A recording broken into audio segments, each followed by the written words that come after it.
एक बहुत छोटा मैं किसान भाइयों के लिए सतर्क करने के लिए छोटा सा संदेश दे रहा हूँ। हमारी सरकार कहती है एथेनॉल जो है बनाएंगे, जिसको वो लोग ग्रीन एनर्जी कहते हैं। मेरे किसान भाइयों, 1 किलो चावल लगभग हर राज्य में तकरीबन 35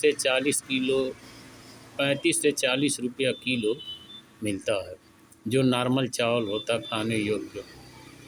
और 1 किलो चावल का कीमत लगभग 40 से 45 रुपया है।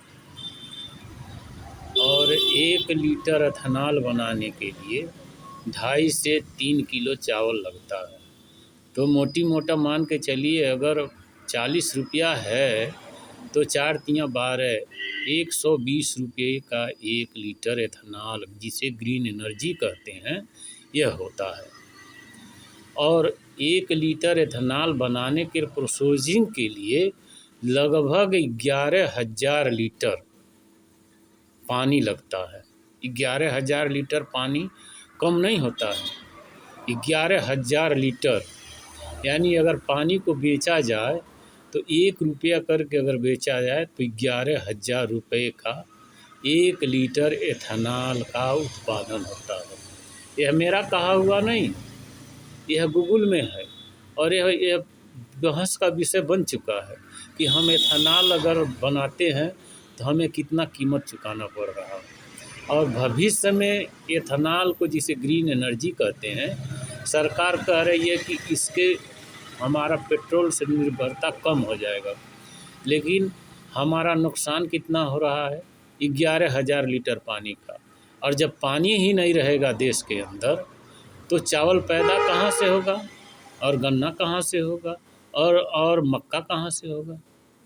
तो मेरे किसान भाइयों, ज़रा आप लोग सोचिए कि अगर 1 लीटर एथेनॉल पैदा करने के लिए हमें 2.5 से 3 किलो चावल या मक्का या गन्ना लग रहा है, और पानी 11,000 से 10,000 लीटर के करीब लग रहा है, तो यह घाटे का सौदा है या मुनाफे का सौदा है?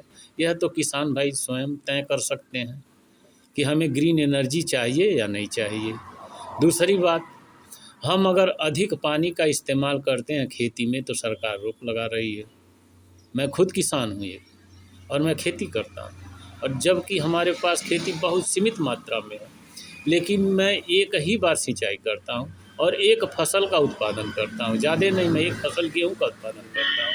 हमारे एरिया में गेहूँ के अलावा और कोई चीज़ उत्पादन नहीं होता है, सिर्फ और सिर्फ सरसों और गेहूँ का उत्पादन होता है। धान तो हम लोग उत्पादन कर ही नहीं पाते हैं, क्योंकि बाढ़ग्रस्त एरिया है। और चावल की खेती के लिए पानी का आवश्यकता होता है, और चावल का खेती उत्पादन करने के लिए हम किसान जो है 99% जो है हम लोग प्रकृति पर निर्भर हैं। हम प्रकृति का रास्ता देखते हैं कि प्रकृति बरसात करे और हम धान लगाएं। हम ज़मीन से पानी बहुत कम मात्रा में इस्तेमाल करते हैं, क्योंकि हमें पता है कि अगर जल ही नहीं रहेगा तो जीवन कहाँ से बचेगा। इसलिए हम लोग काफ़ी मात्रा में पानी पर, प्रकृति के ऊपर ही निर्भर रहते हैं। तो जिस तरीके से ग्रीन एनर्जी का उत्पादन हमें सस्ता पड़ रहा है या महंगा पड़ रहा है, यह सरकार का काम है इस पर रिसर्च करे कि अगर महंगा पड़ रहा है तो इसे ग्रीन एनर्जी का उत्पादन बंद कर देना चाहिए। और ग्रीन एनर्जी उत्पादन करने के लिए बड़े बड़े कंपनियों को ठेका दिया जा रहा है, और यह ठेका जो है 1 लीटर उत्पादन करने के लिए 10,000 लीटर पानी लगेगा, तो कंपनी पानी कहाँ से लाएगी? ये भी सोचने वाला विषय है।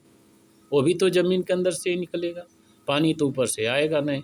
पानी ऊपर से 4 महीने आता है बरसात का, और हमारे पास इतना संसाधन नहीं है कि बरसात का पानी को हम इकट्ठा करके रोक सकें। वो तो समुद्र में बह जाता है, नदियों के रास्ते। इसलिए हम कहते हैं कि ग्रीन एनर्जी क्या सपना हमें देखना चाहिए या नहीं चाहिए, ये जो है विषय सरकार और किसान और देश के जनता के ऊपर निर्भर करता है। धन्यवाद, नमस्कार, जय हिंद, जय भारत।